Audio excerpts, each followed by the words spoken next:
Anything that is born will eventually break down and disappear.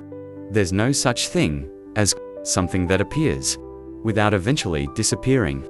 Change is guaranteed. Once things start to change, they keep changing continuously. This is the nature of our mind and how wisdom works. For example, a block of ice is constantly melting. It's clear to see. In the same way, our bodies are always slowly breaking down until one day they completely fall apart. This process of decay is always happening, whether fast or slow. Every second, every moment, everything is deteriorating. If we truly understand this, we'll realize that worldly concerns are unimportant.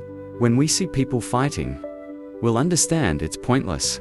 Those who get caught up in chasing the highs and avoiding the lows of life seem lost. For us, interacting with life's ups and downs will depend only on the situation. If there's a reason to act, we will. If there isn't, we'll stop. The Buddha himself only set rules when there was a reason and did away with them when there was none. We need to understand what is worth doing and what is not, what is beneficial and what brings harm. When we live with wisdom, our suffering slowly decreases and our happiness increases naturally. This kind of happiness comes from not being attached to things. When we don't cling to anything, if something breaks or falls apart, it won't cause us pain. If we gain a title or status, but we're not attached to it, then when we lose it, we won't suffer.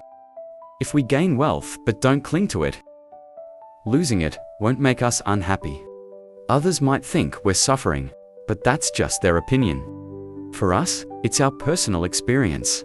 When we're not attached to praise, then criticism doesn't bother us because we understand the true nature of life's ups and downs. This is how our suffering lessens. By seeing clearly the harm of attachment, and by understanding the way out. When we don't cling, we find peace. It's not that we simply decide one day that we're free of suffering without truly understanding why. That's not possible. If we follow this path with clear reasons, step by step, we can understand why we no longer suffer.